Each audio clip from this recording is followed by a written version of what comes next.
Hello everyone, this is Jesse Ferguson, the Bard of Cornwall, and I'm bringing you a tutorial on the Bodhran Irish frame drum, played in traditional Irish music, also played in other traditional music schools from other countries. This is a response to some requests that I've had over the years from my YouTube viewers on how to play this instrument, and also it is a re-recording of some previous tutorials that I had out there, which have proven to be some of my most popular videos on YouTube. So why am I re-recording? Well, now I have a better camera. It's also 4 years on since I recorded the last one, so I think I'm a better musician now. I know a little bit more about the drum and I'm a bit more technical. Also, I have a new drum here, which I think is a vast improvement on the old one, so I'm going to talk about that. And also I like the idea of incorporating the 3 videos I used to have into one video, which may be easier to access, etc., quicker to access. So this is the Bodhran, also pronounced Bowron. I've heard it pronounced different ways by different people. I'm not too concerned on the definitive pronunciation. At any rate, and this is called a tipper, which is the stick you strike it with. So what I'd like to do now is go over basics on how to hold it, how to play it, etc. And hopefully you'll get the essentials to start off playing. So this is the skin, or the drum head, the same terminology for many different drums. This would be the rim. In this one it's composed of wood. This would be a cross brace, the tipper, and that's about it. It's a pretty simple instrument.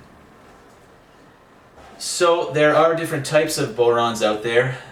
You can find cheap ones that are made in Pakistan or other places in the Middle East, in China, etc. You can find those online.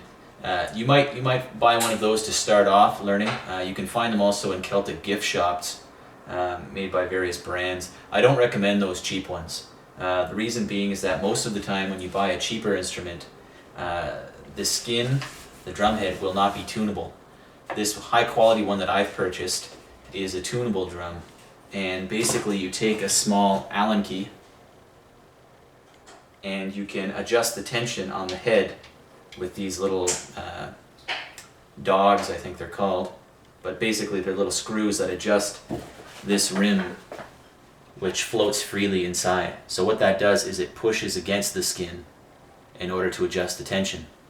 Now why is that useful? Because you may be playing the Bodhran in different temperatures, different humidity levels. You take it outdoors on a rainy day and a drum skin that has a fixed head that you can't adjust might be slack as a piece of wet cardboard, which has happened to me in the past at certain outdoor festivals I've played at. So I highly recommend investing the money to get a tunable one. Also buy one, if you can, in person so that you can feel the head. Not all natural drum heads are created equal. This one is goat skin. I recommend goat skin. But what you want to find is one that's prepared properly. It's tanned, I guess is the term. But you want one that's supple so that it can move easily and not have a raspy texture. And so it pays to buy a quality drum. Now this drum that I've bought is by a Canadian maker by the name of Bridget Drums. And I highly recommend it. The fit and the finish is excellent. It looks like it's a sheet of plywood bent around, but this is actually laminate, and it's made within a form so that you take thin laminations of wood, lay them in a form so that it's actually plywood, but it's created within a form so that it's not just bent, which would create stresses. So it's extremely strong, probably stronger than a single piece of wood that was bent would be. And it has a cross brace and is tacked on, etc. So just great fit and finish. It plays very well. It was a tad stiff, the skin, when I first bought it, but as usual, that breaks in eventually over time. Now, oftentimes when you buy a Bodhran, it will come with a tipper, the striking stick. They're not that expensive to buy them, so you may have to experiment with different types. This drum didn't come with one, it didn't. So I've had some other from the previous drum I had, which wasn't tunable. I since sold that one. I've played with different types before, different sizes. My father-in-law made me this one on a lathe. This one is actually custom made by Sean McCann, one of the lead singers and the Bodhran player from the band Great Big Sea. You can see it's actually signed by him. It's silkscreened on there, the band Great Big Sea. So this is custom designed to his specifications. This is the one I play most often now.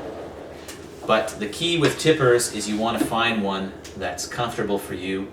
Many music shops that sell bodhrans will have a box of tippers on the shelf somewhere, so you can take them out and play and find one that strikes a nice balance for you.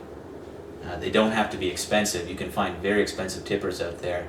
In my experience, they don't necessarily play any better. Oftentimes what that will involve is exotic hardwoods, and sometimes they'll put a brass weight in the end of the heads of the tipper, so that you get more weight to the outside.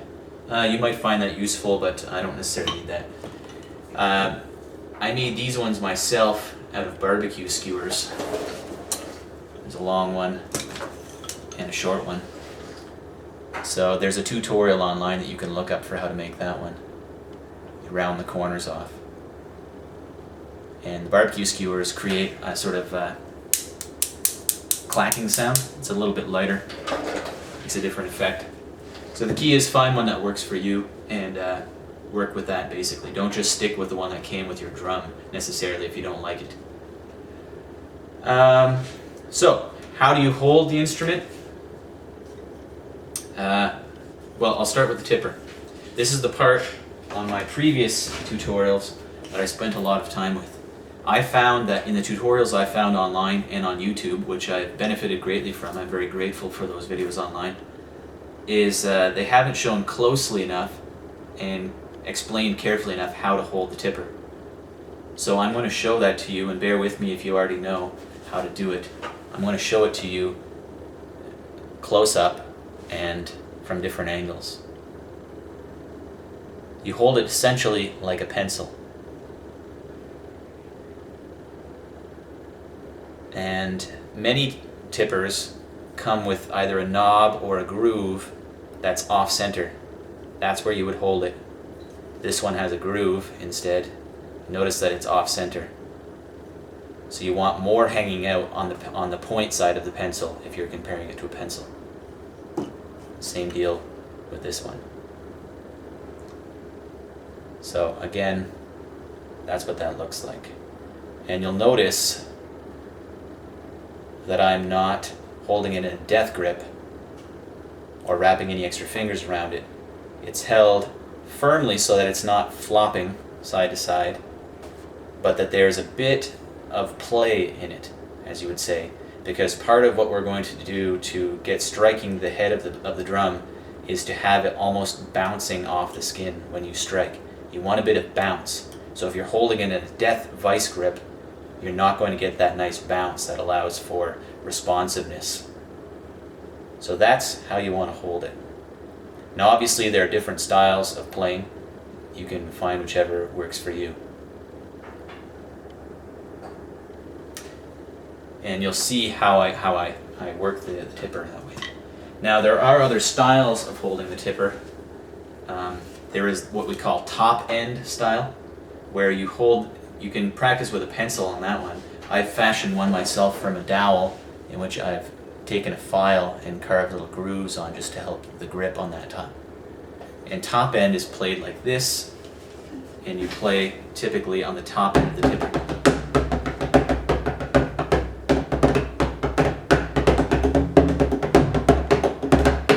So I'm not an expert on that style. I find it much more difficult, but you can achieve a lot of fancy effects by playing that side.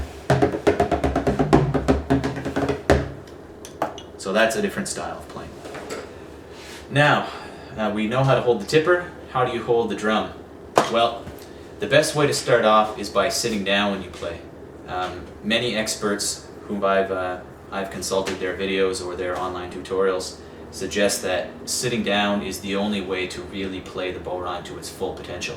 Why? Is that because you can lock the bodhran down and really hold it against your knee,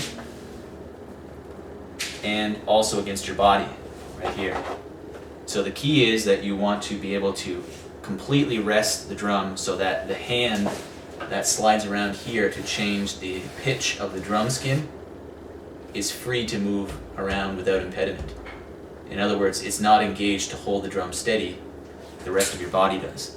Now as you become better, or if you want to play, say with a band, you're not concerned about doing very subtle effects with the drum, then you can stand up and I'll show you how to do that as well.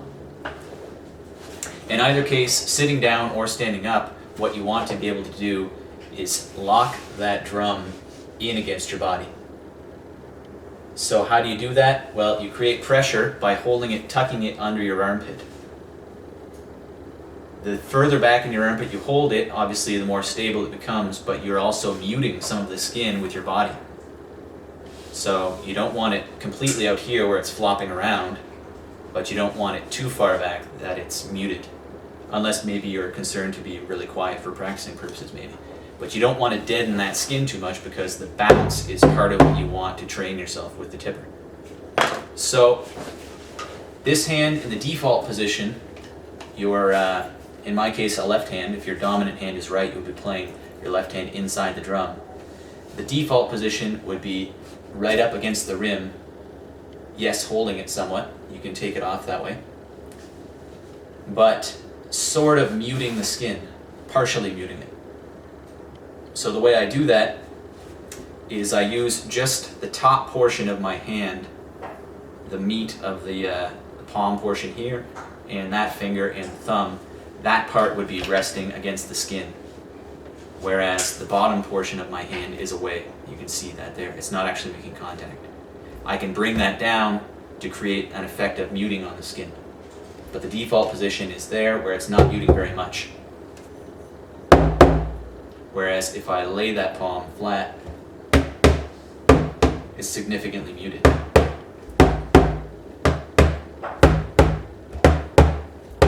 So that's one of the essential effects that you can achieve with a Bodhran, is by muting that skin with your hand. If you put the palm right in the middle, you get almost nothing. So what you want is firm control. Again, not a death clutch, because that will be hard to maintain over the period of a song. So your elbow locks it in against your body. Now if you're resting it on your knee, as I am here, that hand could completely float away and you'll still have control.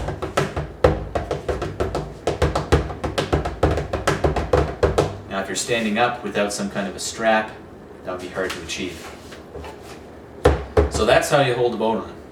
And part of what you want to do to achieve different tonal effects, to achieve different tone with the skin, is to press against that skin with the palm of your hand. You can change the pitch of the string.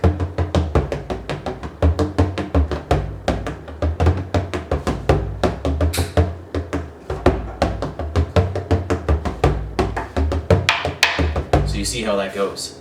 Now this cross brace, my old drum, I took the cross bracing out. This one is removable with a hex driver, so another benefit of the Bridget Bodhran. You can remove that cross brace if you want. Now many pros will swear that you don't want that cross brace because it impedes your hand moving freely across the drum skin. It gets in the way somewhat. Now I like the single cross brace because what that allows you to do is press with the back of your hand against it to create that tension.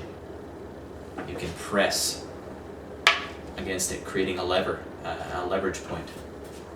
So I like the single cross brace, so I can just twist my hand in there and create tension against the skin. So to each his own, I guess, but that's part of what would happen there. Now some people you might see holding it by the cross brace.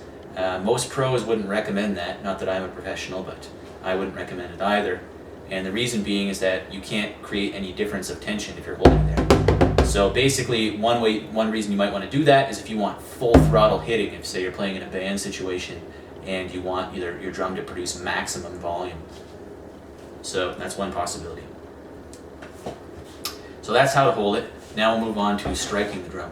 Oh, one other thing I wanted to mention about maintaining your drum. If you have a drum skin that is not adjustable, not tunable, then you may have to adjust it by, if the weather becomes too dry or your skin is too tight, you might add a little bit of moisture on there. So you would mist it with a water bottle, clean, lukewarm water.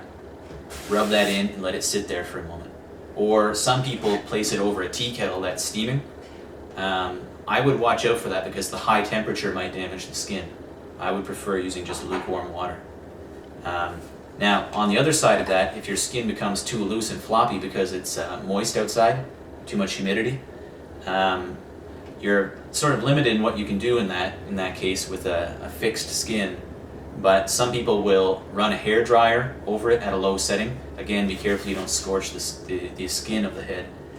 And what I used to do whenever I had a drum that wasn't tunable is I would take some cardboard, little pieces of cardboard, fold them over and shove them in against the rim like shims, and that would press the skin away. So those are some options that are open to you. Now, one thing you want to do for the drum is to every once in a while moisturize it, especially if you haven't been playing it for a while. And what I use, and a number of other experts have recommended this, is lanolin oil, which is a natural oil produced from the processing of sheep's wool. I guess it's a natural byproduct. Now, you can pick this up in the pharmacy, and pregnant women actually use it for their nipples, or nursing women.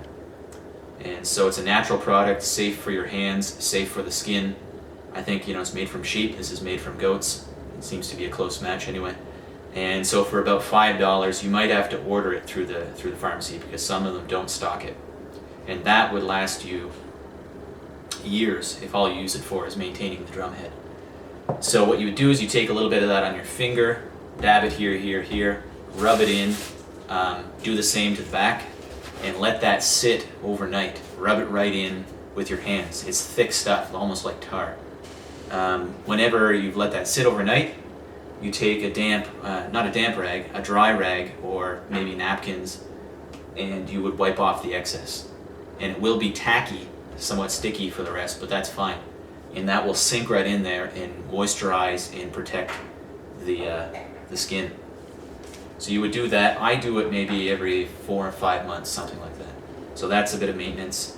The actual wood portions, you could just use some kind of like a lemon oil on that. Keep it nice and moist and protected.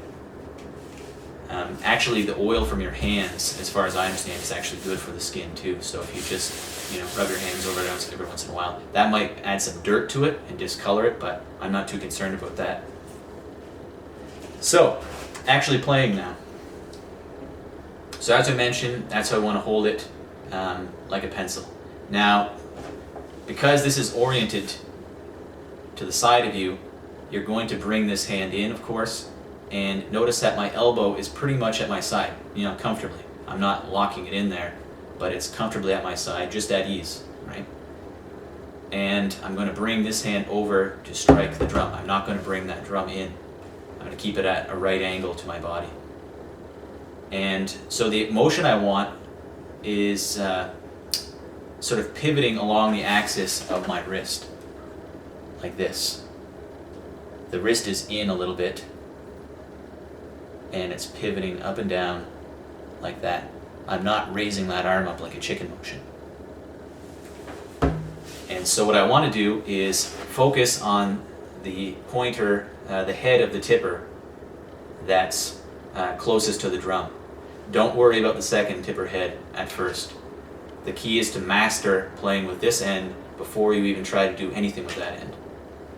So what you're going to do is flip that head up and then down, and with a bounciness to it. You want to bounce down, bounce up, bounce down, bounce up. And just get an easy rhythm going that way, and that's how you start off playing with anything. So,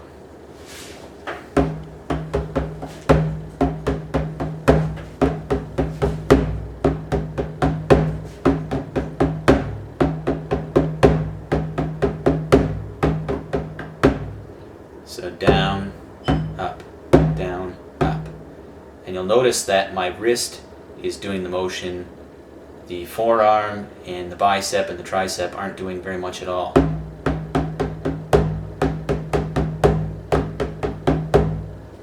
You want to basically conserve the energy of your arm. You don't want to waste any extra energy moving this around or moving anything else, moving the drum. Everything stays stationary. It's a very small motion for the most part. Why do we do that? Because keeping this all in the same arrangement usually makes it a little bit more predictable what the tipper is going to do. So you don't want to do things in an unusual way, moving all around. Keep it simple, keep it here. Save your energy, because if you're going to play a set with other musicians, you might be doing this for 3 hours. So wasting any extra energy at all would be a waste, right? You'll develop a cramp in your shoulder, develop a cramp somewhere else. So the key is very small motion.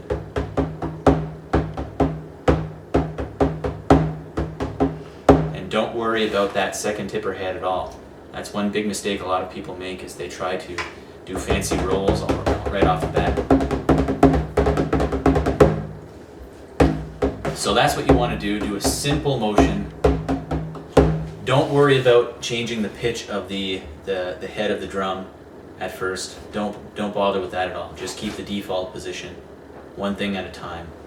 Master getting a nice bouncy rhythm going.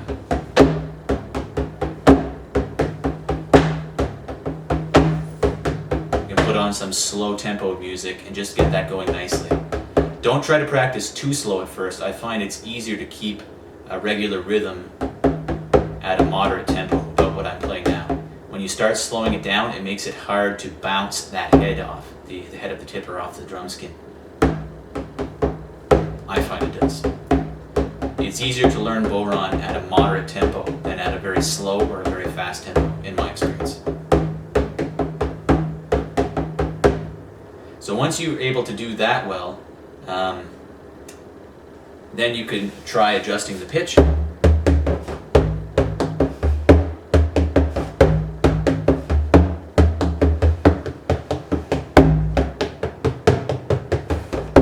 can try various experiments with that. Then once you're very comfortable with that, doing fast,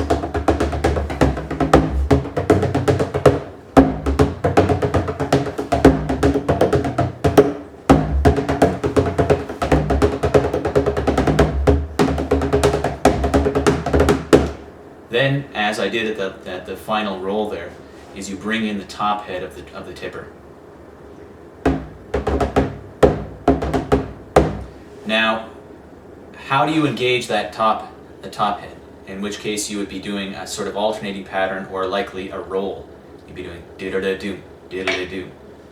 So basically what you want to do is not bring your elbow up to bring that tipper in. You see how that rotates the tipper on its axis. What you want to do instead, again, to conserve energy, to conserve time, etc., and to make the whole process more precise, is to bring your wrist down instead. So you see that by just cocking my wrist in like that, I bring the top head closer to the drum, as opposed to raising my elbow up, which would do the same. Waste of energy, also not fast enough, because you might be just doing that once at the end of a roll. You won't have time in between that roll to raise your elbow up. It's just not going to happen. So the elbow is generally just down in a comfortable position through the whole thing.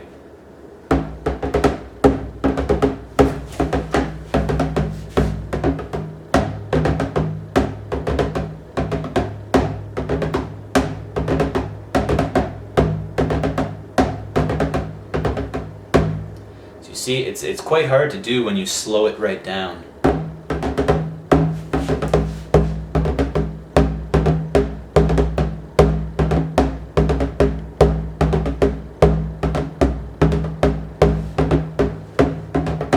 See, I'm getting a lot of misses there. I find it difficult to engage the top head at slow tempo. Much easier to learn it at a moderate tempo again, and then as your skill develops, you can slow it down if you want to. Most of the time at the Bodhran, you'll be playing along with jigs and reels and things like that, upbeat songs.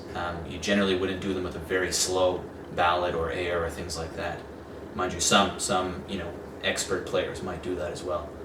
It's generally more up-tempo songs, so best to learn at that speed, and then if you want to, you can slow down and speed up as your skill improves.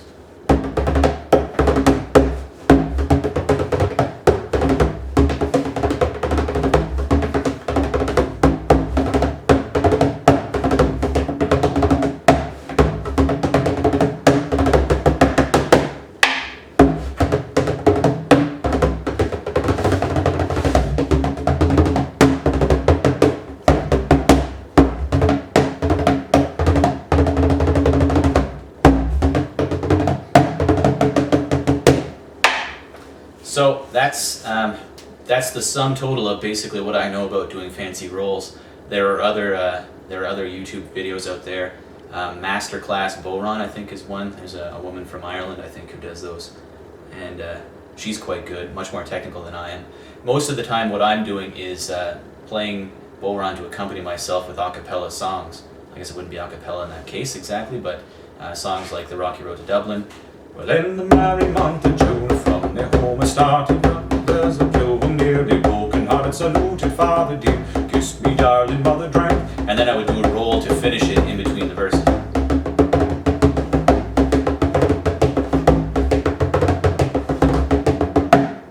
So I would just bring in those rolls to do something interesting in between the verses, giving myself a chance to breathe in between the verses. More technical stuff, I'm not an expert on that. So that's basically what you need to do for those rolls.